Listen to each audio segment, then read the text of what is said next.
With that, I'd like to introduce Jackie Rafii. Oh, there we go again. Who's going to be talking to us about lessons from our women prophets. By the way, the reason we need the mic is not so much for you, but for the people who are on YouTube streaming. They can't hear me if I do this. So unfortunately, oh, there we go again. So unfortunately or unfortunately, we got to use this mic. Jackie Rafii joined Valley Beth Shalom clergy team 2 years ago, bringing along her energy, her vision, her engaging and invigorating personality to create an invigorating Jewish community through music. She directs and develops musical programs and services, including the Shiru Shabbat service. She launched the VBS Youth Choir. She revived the VBS Community Choir. She's created an annual concert series, and she oversees the newly redesigned B'nai Mitzvah program. Prior to joining VBS, she served 5 years as the cantor of Shimrei Torah Synagogue, and prior to becoming a cantor, she got her JD degree, she's a lawyer, from UCLA School of Law, and practiced entertainment law. I find that fascinating. But today she's going to be talking to us about lessons of our women prophets. Cantor?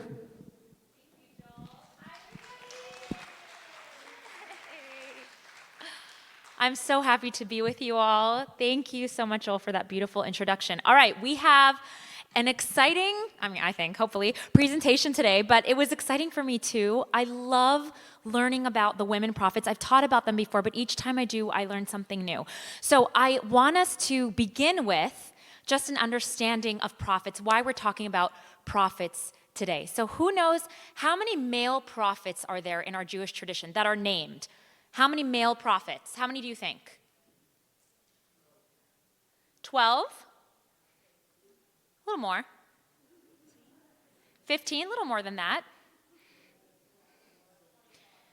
25 more? A little more. Yeah. So Tanakh, in the Tanakh, meaning Torah and Nevi'im and Ketuvim, 46 prophets are named, 46 male prophets, and Talmud adds 2 more, though we're not sure who they are. So 48 male prophets, okay? 48 male prophets. How many women prophets are there that are named? 2, 12, 6. So again, we have a discrepancy here. In Tanakh, in Torah, and Nevi'im, prophets, and Ketuvim, we have 5 that are actually named, but Talmud names 7. So clearly there's a little difference of ratio. However, I'd like to also add that the Talmud also says, by the way, we have a Talmudic expert here, Rabbi Yael Aronoff, so she can also verify what I say here. But Talmud also teaches us that there are twice the number of people that left Egypt that are actually prophets in our tradition. So any one of us could be a prophet. But only the ones whose messages were recorded for future generations are the ones that we know of. Because there are only 7 female prophets, I wanted to take this opening session. I wanted to take my time today to lift up the voices of these women prophets, because I believe that they had really, truly important messages to share with us. And I think they're especially relevant today. So are we ready to dive in? All right. So this presentation is called Awake, Awake, Strike Up the Chant, Lessons from Our Women Prophets. And you'll learn where that title comes from as well. Okay, so let's take a quick moment at how women in ancient Israel lived. What kind of roles did they have? So they seem to have held exclusive responsibility for singing victory songs after a triumph of the Israelites in war. So remember Miriam sang Mi Chamocha.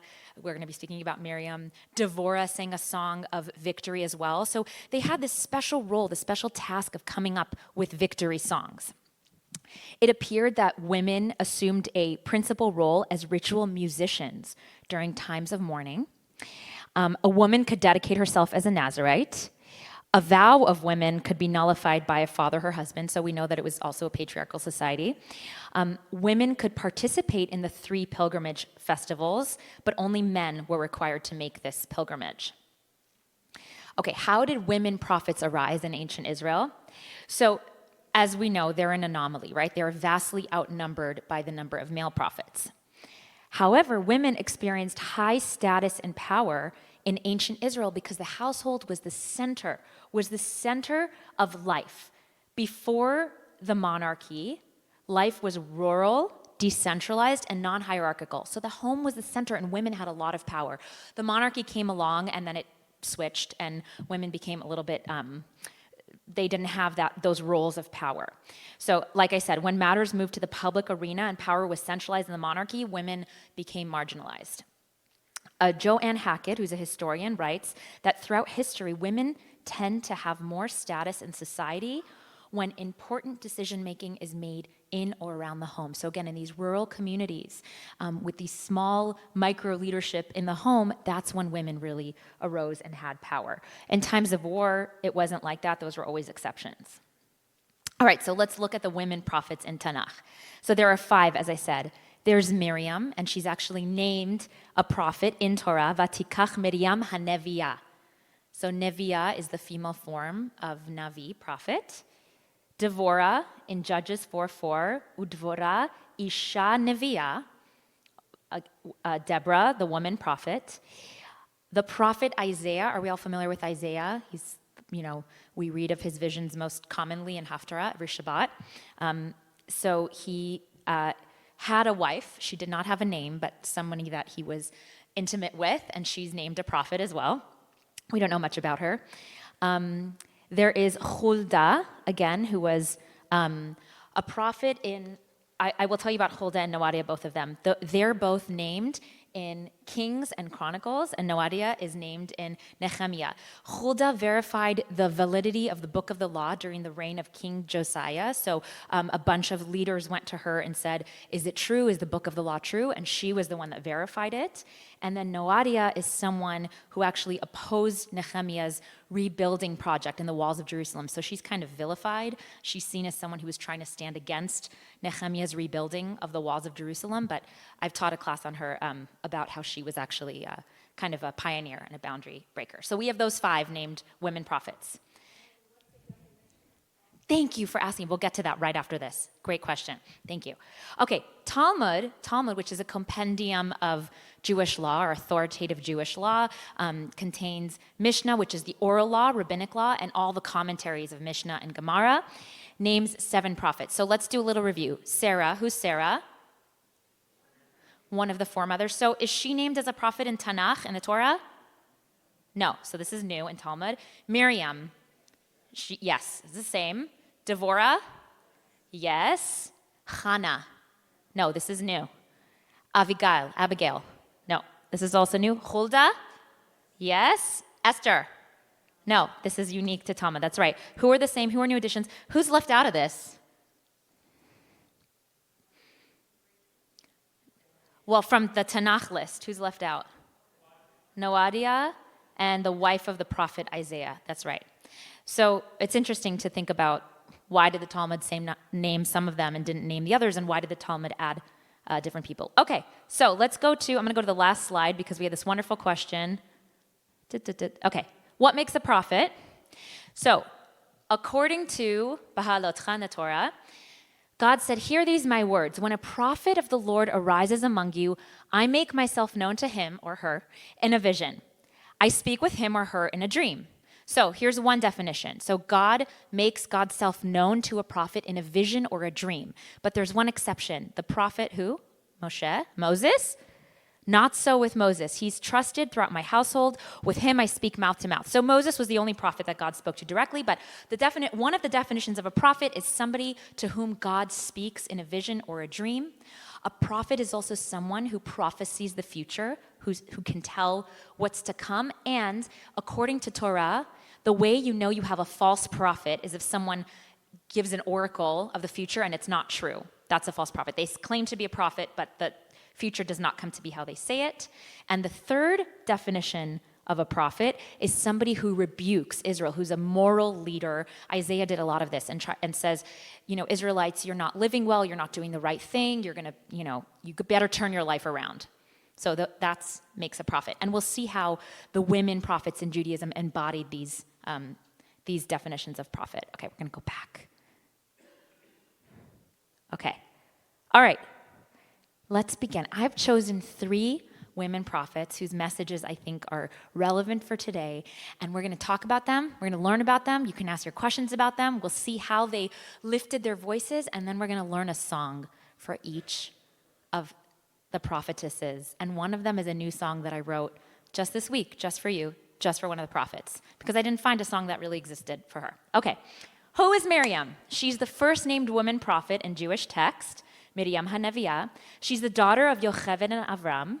She lived in Egypt as a slave, so during the time that the Israelites were slaves, was part of the generation that fled Egypt and became free. And she's the sister of whom? Who is she the sister of? Moses and Aaron. Very good. And she co-led the Israelites through the Exodus from Egypt as they wandered in the wilderness for 40 years. Archaeologists, historians say that she may have lived in the 1400 to 1300 BCE. So we know that she, of course, exists in Torah, and we know her story, and that she led the Israelites and had this beautiful song that she composed, led the Israelites in song and dance. But look what the rabbis in the Talmud say about Miriam. So they verify that she's a prophetess as it's written in the book of Exodus. She was a prophetess, the sister of Aaron. But the Talmud asks, why does it only say sister of Aaron? Why doesn't it say also sister of Moses and Aaron, or just sister of Moses? Rav Nachman says, that quoting another Rav, for she prophesied when she was the sister of Aaron, because who's the oldest brother? Aaron's the older brother. So Miriam, Aaron, and Moshe was the youngest. So she prophesied before Moses was born. She would say, this is Midrash, this is what the rabbis interpret creatively, my mother is destined to bear a son who will deliver the Jewish people to salvation. And when Moses was born, the entire house was filled with light. Her father Avram stood and kissed her on the head and said to her, my daughter, your prophecy has been fulfilled. So this is how Talmud teaches us. Miriam was a prophet even from the time that she was a child. What's another way we knew she was a prophet? According to Talmud, remember when Moshe's mother put him in a basket in the river? Who was the one that went out to look and see what would come of him? Miriam, his sister Miriam. She stood at a distance to know what would be done to him, to know what would be the end of her prophecy, because she said, if he's destined to be a leader of the Jewish people, I have to see that happen. My mother put him in a basket to save his life. What's going to happen? Let's learn a little bit more about Miriam and what we can learn from her. So Miriam was deeply intuitive and creative, even as a child. We see Talmud tells us that she had this prophetic power as a child. Midrash teaches us, which again is rabbis fill in the lines, things we don't know in the Torah. They imagine what would have happened that was not recorded in Torah. They say that she got her parents back together. So there's a teaching that when Pharaoh in Egypt ruled that all the baby boys had to be thrown into the river because Israelites were becoming too numerous, Avram divorced his wife Yocheved. He said, I don't want to be with you anymore because if we have children, they're all going to be killed anyway. And he divorced her. And Miriam went to her father and said, you have to get back together because who knows, maybe you'll have a girl. And who knows, maybe the decree will be changed. So her intuition and the teaching is that they actually got back together. Yocheved gave birth to Moses, so that's another example of her prophetic power. She actually was responsible for Moses being born. She saved her baby brother Moses from certain death. Miriam was a trusted and beloved leader. So she picked up her hand drum. After the Israelites crossed the parted sea, all the women went out after her and danced with hand drums. And Miriam chanted for them, sing to the Lord, for God has triumphed gloriously. Horse and driver God is hurled into the sea. That's her song, by the way. That's Miriam's song. So everyone trusted her. Everybody followed her. All the women followed her in song and dance. By the way, how did they know when they left Egypt in a hurry to pack hand drums? Why on earth would they pack drums? We're about to be killed by the Egyptian army chasing us. Our bread, we don't even have time for our bread to rise, but let's pack some drums. Why don't we? Why? Why did they pack drums? Can anyone guess? Communication, maybe. Okay, we're going to need to, well, yes, but maybe they had a shofar at that time too. Who knows? Why would they all pack drums? Mourning? What was that? Warn the people. Okay, so you're looking at it as a call. I'm looking at like an instrument. Why would they pack musical instruments? Tambourines, yeah, hand drums, tambourines? Why would they pack those? Because they're going to be free. Cheering themselves on. Yes, they're going to be free. So they were holding on to hope, and this is my conjecture, who might have given them that hope? Moses and, who are we learning about? Miriam, the one who was leading them. She packed her hand drum. This is my midrash. She packed her hand drum and said, come on, everybody. We don't have time for our bread to rise, but you have time to pack a hand drum because we will be free and we will celebrate our freedom. Okay, when Miriam was punished by God and forced to stay outside the camp, when they were wandering in the desert, she's punished with leprosy because she talks behind her brother's back. She questions why she's not given the same kind of attention that Moses is given and the same kind of leadership. Actually, both she and Aaron complain about that, but she's the only one who's struck with leprosy. The Israelites refused to move forward without her. They refuse to move forward while she's outside the camp. So we know that they trust her, they love her. Even though God has struck her with leprosy and is angry at her, the Israelites won't move on without her. They stay by her side. Finally, Miriam brought healing and wellness. She mustered the healing powers of others around her. So when she was sick, Aaron begged Moses to ask God for help. And this is where we get that famous line, El na refana la, our healing prayer that's in our daily and Shabbat Amidah. We get this line because Aaron begs Moses to ask God to help her. So Miriam's illness inspires Aaron to ask Moses, and then Moses comes up with this beautiful healing prayer. After Miriam died, Torah tells us that water for the community disappeared. So the legend is that she carried a well with her in the desert. In a desert for 40 years of wandering, she was the one that carried the water, a fountain of water that sustained and healed all the people. Water is a life force, and Miriam was the one who had the well. How else would they have survived? Any questions about Miriam? She's pretty inspiring, huh? No questions? Thoughts? Yes. Did she ever marry and have children? Thank you for asking that question. I'm just repeating it for those on live stream. She's never named as a wife or a mother. In all of Tanakh, in all of Talmud, she's never named as a mother or wife. So it's possible, but that's not the attribution given to her. That was not her role. Great question. All right. Miriam's song. So I've taught about Debbie Friedman to this group before, to some of you in this group before. Debbie Friedman, many call her a modern-day Miriam. She would take stories from Torah, from Tanakh, and write these beautiful interpretations in English so that the everyday Jewish person and non-Jewish person could connect and relate. And she would re-envision their stories, and she would add her own midrash. And this is one of her most famous songs. It's Miriam's song. And we're going to learn the chorus together. Who knows this song already? Good, but not everybody. All right, so here, good, we're going to learn it together. So again, this was written by Debbie Friedman in 1989. Okay, here it goes. And the women dancing with their timbrels followed Miriam as she sang her song. Sing a song to the one whom we've exalted. Miriam and the women danced and danced the whole night long. We're going to learn it together. Repeat after me. And the women dancing with their timbrels. Sing that.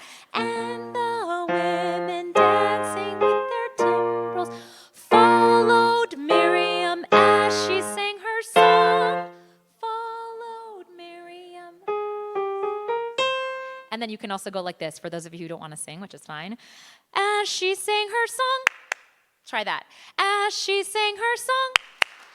Sing a song to the one whom we've exalted. Nice. Miriam, I know, she wrote it kind of high. Can I transpose it? You want me to transpose it? And the women dancing with their timbrels. Try that. And the women dancing with their timbrels followed Miriam as she sang her song.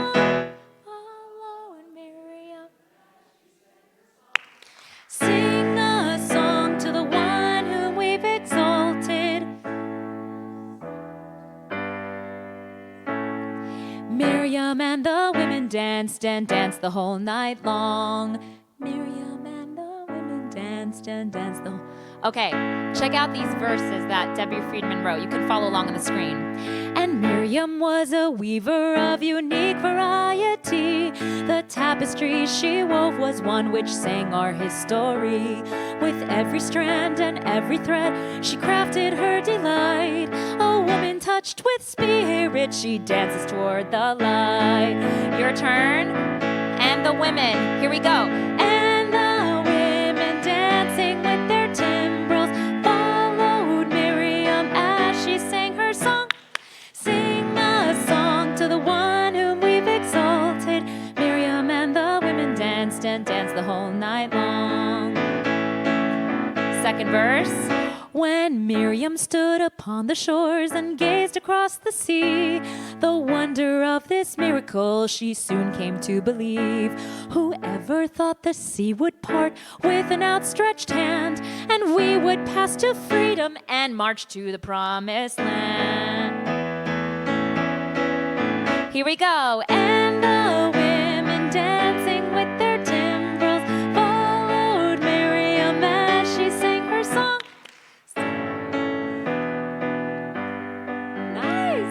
Miriam and the women danced and danced the whole night long. Okay, my favorite verse, personally, the third verse, here we go. And Miriam the prophet took her timbrel in her hand, and all the women followed her just as she had planned. And Miriam raised her voice in song, she sang with praise and might.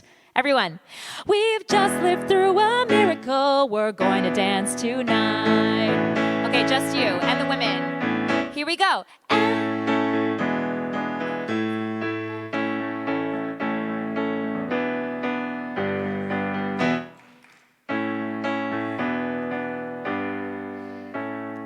Miriam and the women danced and danced the whole night long. All right, give yourselves a hand. That's probably the most well-known song of the prophetesses, so the next two are going to be, new, also some new for me. All right, very nice. So what are the lessons? Well, okay, I don't know. I have limited time, and I want to get through two more. So at the end, I want to hear from you about what you've learned and how you've been inspired by these women prophets. Ready for the next one? Yes? Ready for the next one? Okay. Devorah.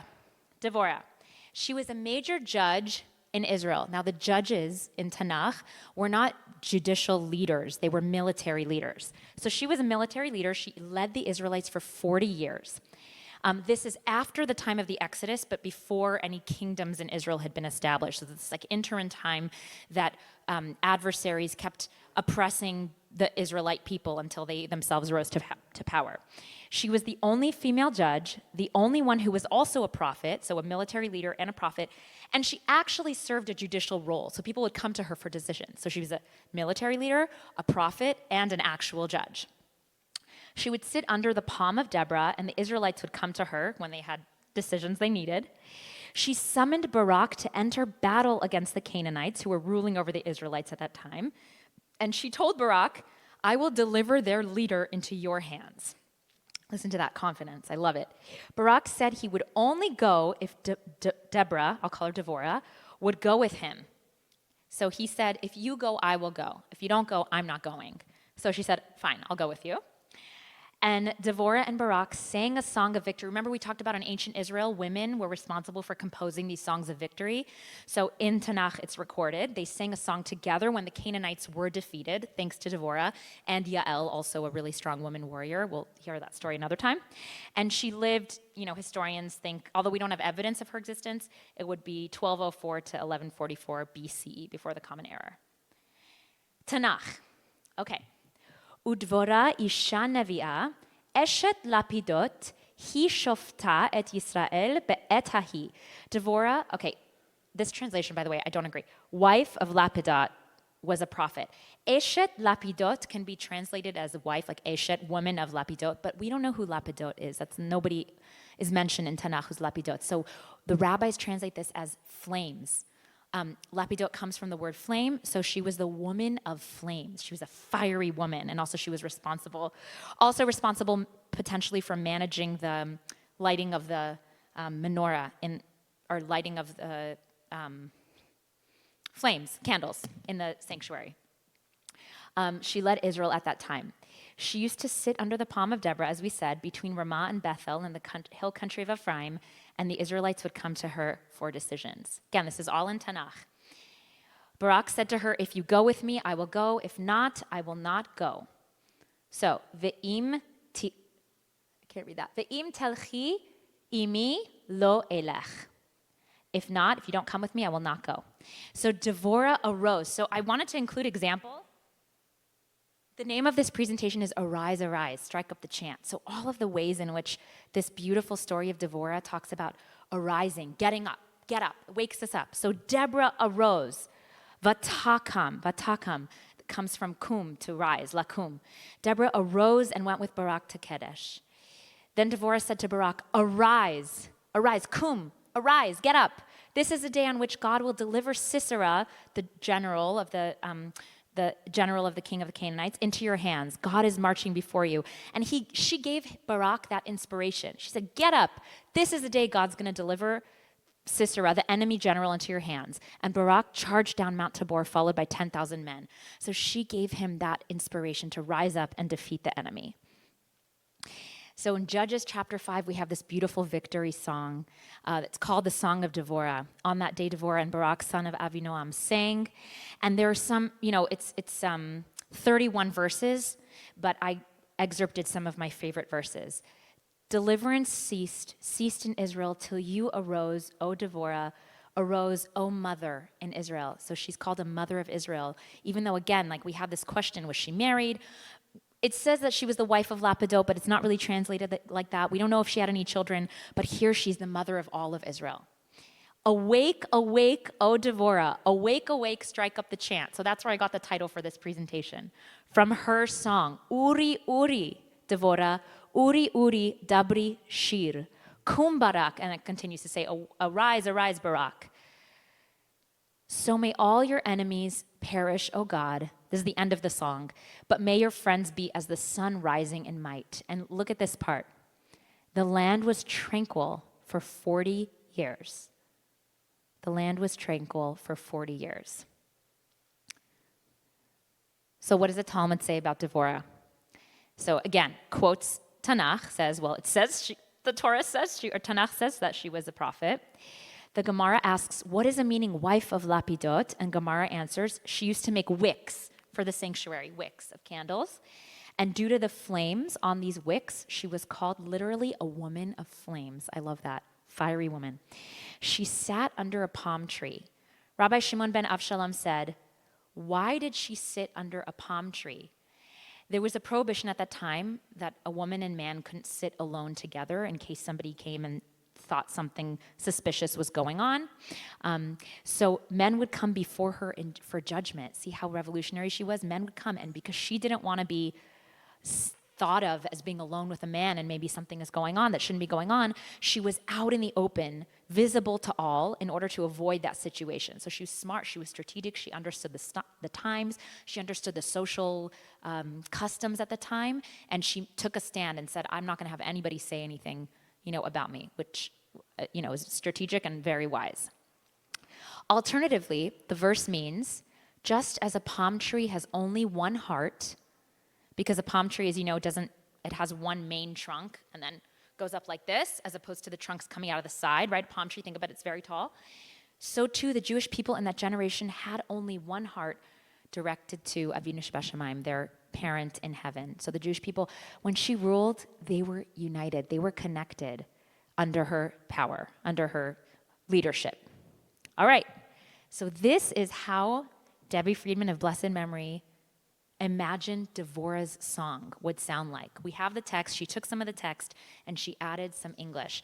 This is a song that I heard, throughout my life, but I had never really sung it. So I spent time with it, and now I love it, and it's in my head all the time. So it goes like this. Here's the chorus. Arise, arise, Devorah, arise, arise, and sing a song. Arise, arise, Devorah, Uri, Uri, Dabri, Shir. Okay, let's learn it together.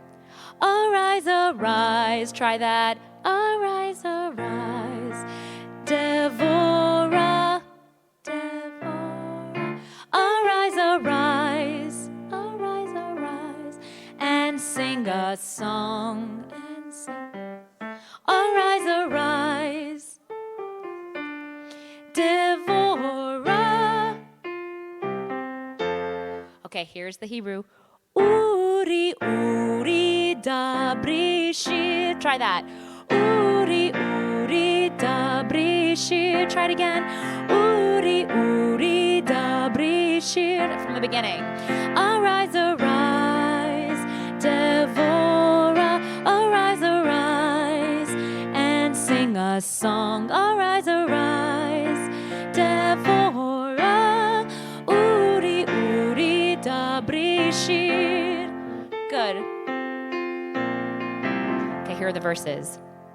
Devorah the prophet was a judge in Israel. She sat beneath her palm tree on a hill.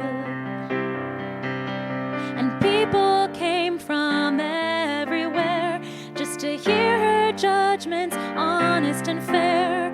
Devorah the prophet, Devorah, a mother in Israel. Sing with me.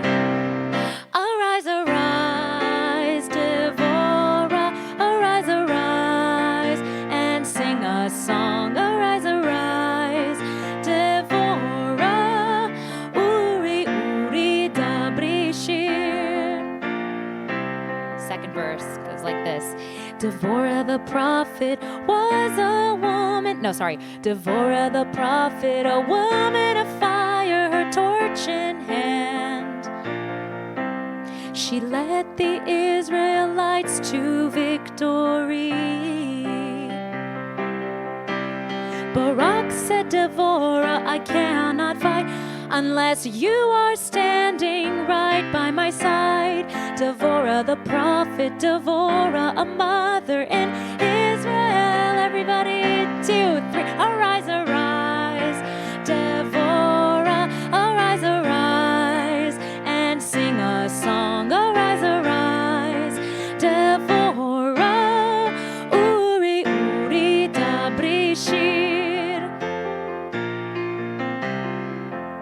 Devorah the prophet, a woman of fire. Sorry, that was the third verse. I already did the third verse. I'm going back to the second verse. Devorah the prophet was courageous and strong and wise. Her people lived in peace for 40 years. The 12 tribes lived together as one. Remember the palm tree? For the first time since the world had begun. Devorah the prophet, Devorah, a mother in Israel. Last time, 2, 3, arise, arise, Devorah, arise, arise, and sing a song. Arise, arise, Devorah, uri, uri, dabri shir, uri, uri, dabri shir.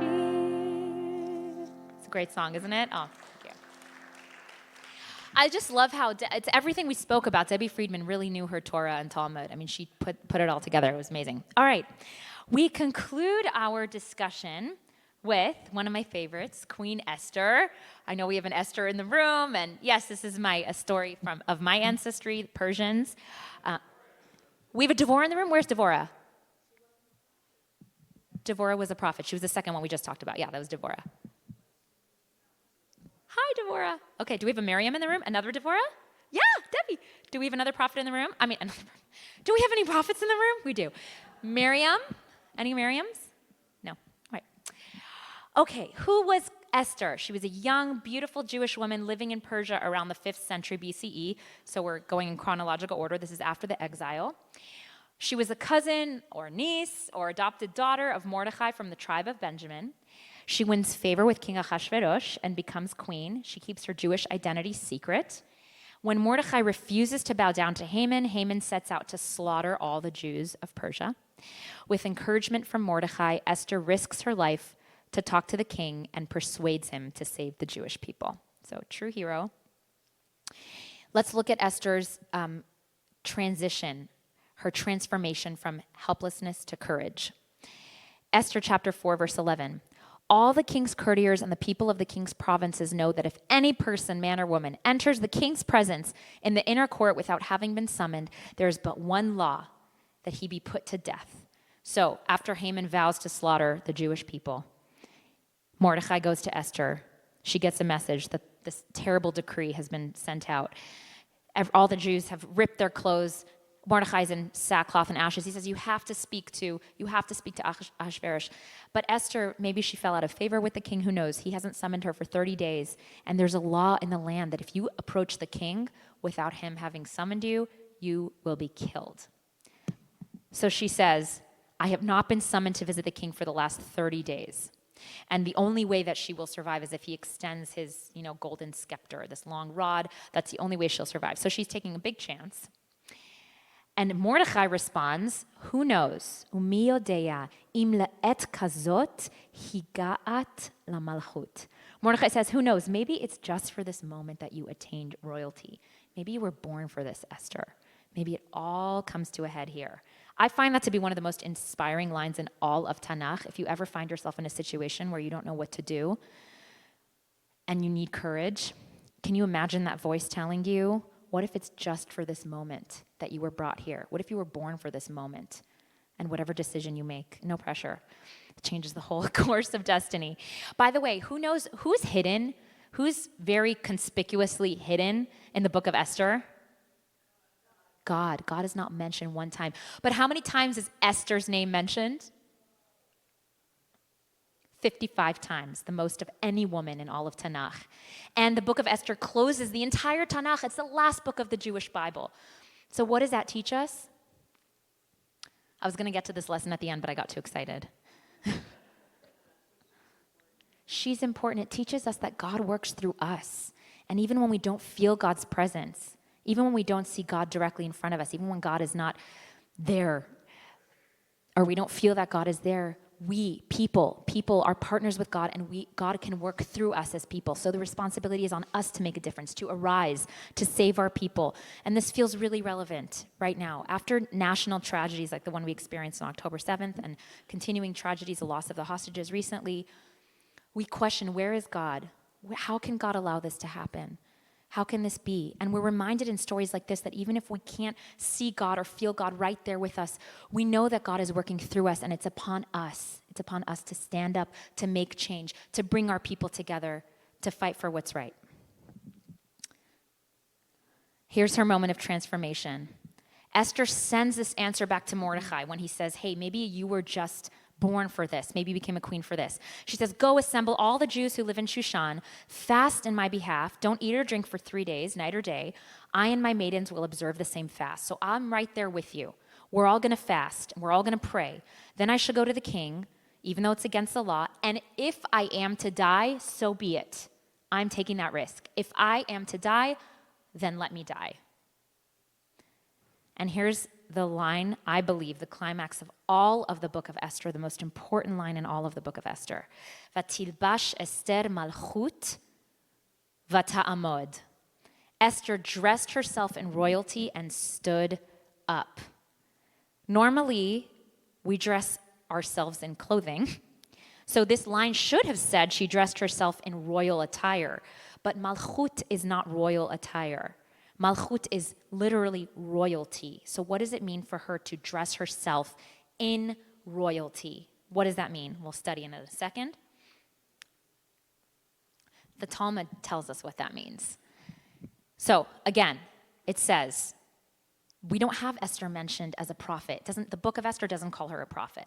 But the rabbis in Talmud say, it came to pass on the third day, Tilbash Esther Malchut. Esther clothed herself in royalty. It should have said Esther clothed herself in royal garments, right? But rather, this alludes to the fact that she clothed herself with a divine spirit of inspiration. She clothed herself in a divine spirit of inspiration. That's where the prophecy comes in. That's how she's a prophet. She's divinely inspired. And the Talmud makes a linguistic connection. It's written elsewhere in Chronicles, the spirit clothed Amasai. Here you can see Veruach lavsha et Amasai. So lavsha, again, the Spirit of God seized Amasai. He was cloaked in a Spirit of God. So just as another person is referenced as being enclothed by a spirit, so too Esther was enclothed by a spirit of divine inspiration. I interpret it also to mean, so she's clothed in a spirit of divine inspiration. That's royalty. I also interpret that as meaning she had to play the part. She had to wake up. Before that moment, she may have never felt like a queen. But that moment, she woke up and said, I am going to dress myself in what it takes to really be a queen, to really be a leader, to really save my people. To take that courage, I'm going to risk my life, and I need to dress like I mean it. Okay, so there is Esther's song written by Debbie Friedman, but it's more of a comical song because Purim, as you know, is a time of feasting and joking and drinking. So it's a comical song, and I feel that the lessons of the book of Esther are more serious. And I couldn't find a song, so I wrote one with humility. I don't know. Thank you. I wrote it like basically in the last 2 days and finished it this morning. So it's fresh off the press. It probably needs a little bit of tweaking, but you're the first ones to hear it. We're going to learn it together. You'll let me know what you think. And it's okay. You can't hurt my feelings. It's okay. It's all good. Okay. So we take the line. I'm first going to teach you I'm going to teach you the chorus. So it goes like this. Esther. Okay. Esther dressed herself in royalty, risked her life and changed her destiny in the court of her inner reckoning. She stood up when the call was beckoning. Esther dressed herself in royalty, risked her life and changed her destiny. Vatilbash Esther Malchut, Vatilbash Esther Malchut, daughter of Israel, niece of Mordechai. The queen of Persia had everything to hide. The king saw nothing but beauty and the crown. Haman vowed to ruin us after Mordechai wouldn't bow down. Esther dressed herself in royalty, risked her life and changed her destiny in the court of her inner reckoning. She stood up when the call was beckoning. Esther dressed herself in royalty, risked her life and changed her destiny. Vatilbash Esther Malchut, Vatilbash Esther Malchut. When Esther got the message, she heard her people cry. If I approach the king, said Esther, surely I will die. Mordechai said, though I can't be sure, this could be the moment you became a queen for. Esther dressed herself in royalty, risked her life and changed her destiny in the court of her inner reckoning. She stood up when the call was beckoning. Esther dressed herself in royalty, risked her life and changed her destiny. Vatilbash Esther Malchut, Vatilbash Esther Malchut. Esther blessed her people with the truth, risked her life to proudly stand a Jew. If I die, then let me die, she said. Brave Esther saved her people instead. Thank you. Okay, maybe it's a little high. I'll transpose it down, but that's how I sing. Okay, so I took that line, Vatilbash Esther Malchut, and it happens to, in English, like rhyme perfectly. Esther dressed herself in royalty, so I think it's meant to be. And, okay, that is the conclusion of my presentation. So I want to take now, I have one concluding thought, and then that's the conclusion. Then I'm going to take questions. These three women are so inspiring, and they're just 3 out of 7, or 3 out of 5, or 3 out of 11, depending on how you count it, or 3 out of 9, depending on how you count it. And they just represent a small sliver of the story of our women leaders in Tanakh. So I want to encourage everybody to think about these women, to lift up their voices as we are approaching the holidays that some of them represent. Miriam in the story of Passover, Esther in the time of Purim, Devorah throughout the year. These women who heeded the call They heeded the call. They rose up in times of uncertainty and fear, and they were the leaders that we needed. They were the leaders that we needed. God knows we need those leaders right now, so may we all be inspired by these women to rise up. Thank you. Do I have time for questions, or I'm done? Do we have time for questions, or we're all done? Oh, I do? Oh my gosh, I talk so fast. I thought I got to talk slower. Okay, so let's, maybe we can have some discussion for like 5 or 10 minutes. I really want to hear from everybody, and I'm going to, yay, okay, here we go. Can you tell everybody your name? Hi, this is Mark, and I wanted to know, in the translation, you spoke about Deborah as being a mother of Israel, but in the song, it's mother in Israel. Yes, you're right. Yes. So it should have said, you're right, let's go back to it. It was translated probably incorrectly, but let's go back. Okay, so the question was, You have a question too? so Debbie Friedman translates it correctly, Devorah, a mother in Israel. And let's see what it says here. Ad shakamti Devorah, shakamti em beyisrael, so a mother in Israel, but Rabbi Aronoff, can't be also translated as of? So it could be, it's what do you call that, a preposition? It's a preposition that can be translated in different ways. So how does it change the meaning? If she's the mother of Israel, how does that change the meaning? Or mother in Israel, how might that change the meaning? Here, say it into the mic. I got the mic. Oh, thank you. Here you go, Mark. Let's try and get my stuff. Well, if you say mother of Israel, then Yes. that could mean that she's representing all of Israel. But if you say in Israel, she might have been married and be a mother with children. Great interpretation. So it's open to interpretation. My response, though, is that Tanakh did not want to emphasize that did not need to or want to emphasize her role as a mother or a role as a wife. It was her role as a leader, just like Miriam. Who else? Here we go. Oh, yeah. Okay, we'll go around to everybody. Yeah. Thank you. My name is Brina, and I don't have a question. I have a comment, if I may. If you look at the Song of Miriam, it is found in Parshat Beshalach. And if you look at the Song of Devorah, it is the Haftarah that is connected to Parshat Beshalach. Thank you so much. Thank you, Brina, for mentioning that. So important. So as we know, on every Shabbat, we chant Torah, and we also chant Haftarah, which is taken from Nevi'im, from the books of Nevi'im. Judges is within the books of Nevi'im, the books of which we call the prophets, the book of the prophets. And whoever annotated, edited, and put together these readings finds a connection between the two, between the Torah reading for that day, the Parsha, and the Haftarah reading for that day. So thank you, Brina. Clearly they were smart. So I have a question about which I'm a bit confused. Yes. When I lived in Canada for a while, I was taken by a very Orthodox family to Clanton Park Synagogue, and the women were not singing. So I asked why, and they said because the men can't hear the women's voices. How did that come about if women were singing like this right at the beginning? What a great question.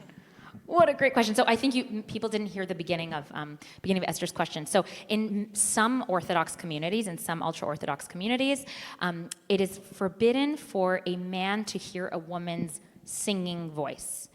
This comes from dictum in the Talmud, not law, dictum. The passing words of one rabbi that says, Kol be'isha erva, which means a woman's voice is nakedness, immodest, might arouse some inappropriate sensations in a man, and this is why some sects of Judaism took this to mean that a man should not hear a woman's voice, because we can't trust men who knows what they'll do if they hear a woman's voice. Now, so before Talmudic times, this dictum didn't exist, and you'll see that that's why before rabbinic times, when these women were leading, their voices were loud and proud and clear, but the customs of the times changed. I mean, there was, and with respect, I'll say, of course, it's difficult for me as a woman cantor, but I'll say that many forms of orthodoxy, what we call open orthodoxy, modern orthodoxy, don't heed that dictum. Again, it's not a law. They don't heed that custom. Certainly conservative and reform and other liberal forms of Judaism do not heed that dictum, but it's a custom that some communities observe where women's and men's roles are more separate, and there's just more of there's more of that sense of let's not like arouse anything in a man. Let's not let anything happen, and a woman's voice can be seen as Temptation. temptation. Let's not tempt. Thank you. Let's not tempt. But that is not the way that we live our lives as conservative Jews. But we respect people's beliefs. Yes. Hi, I'm Barbara Vosen. I have to say that you are a treasure. You're an absolute treasure. We are so lucky to have you. You too, Barb. Thank you. Thank you so And then much. I want to make a comment. I'm not equipped to really make a lot of scientific commentary about this, but it seems to me that the women in the Bible are much better at using both sides of their brain than men are. And I'm not being critical. I'm just saying I think we are. We have our strengths, we have our weaknesses. And if there were a doctor in this room that could make a comment about that on a more neurological level, it'd be great to hear that. Tell us more. So how like give an example of how. Oh, that's right. You're a doctor. Yes. So Barb, can you tell us more? Tell us more. How does these Well, women? I mean, I think in terms of the creativity and the ability to be flexible in making decisions and to step outside of facts into an area of aspiration, I think we're very good at that. I really do. I think it's a great gift we have. And these women set an example that maybe more people should know about because it's really uplifting. Yeah. Thanks, Barb. Thank you. I appreciate that. Anybody?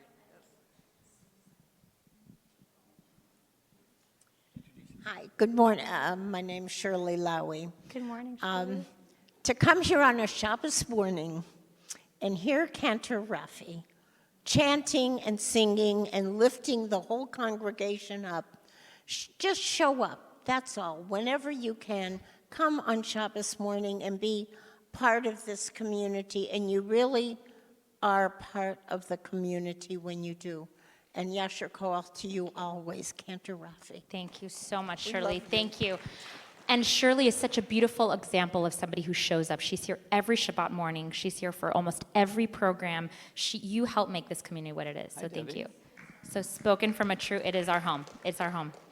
Any other Yes. questions, comments? Anybody want to sing? Do you want to cover another prophet? Or? Well, we can just conclude with Miriam's actual song, with Mi Chamocha, why don't we? This is a melody that we sing sometimes on Friday nights, sometimes on Shabbat mornings as well. So it's a call and response, because Miriam, the Tanakh writes, if we interpret it in the Hebrew, that she was the first song leader, and she did a call and response with the people, because that's how you learn a song. So here we go, call and response, ready? Mi Chamocha, Ba'elim Adonai, מי כמוך נדר בקודש נורא תהילות אוסף אלה נורא תהילות אוסף אלה. Then together מי כמוך באלים אדוני מי כמוך נדר בקודש נורא תהילות אוסף אלה אוסף אלה מי כמוך באלים אדוני מי כמוך נדר בקודש נורא תהילות אוסף אלה אוסף אלה. Shavua Tov, everybody. Thank you for having me. Cantor Rafii, thank you. And again, it's been said, you are a treasure to have. And I just have to tell you, Cantor Rafii adjusted her calendar in order to come today because of the cancellation last week. So we really want to thank you for bending over, leaning in to help us out. Thank you.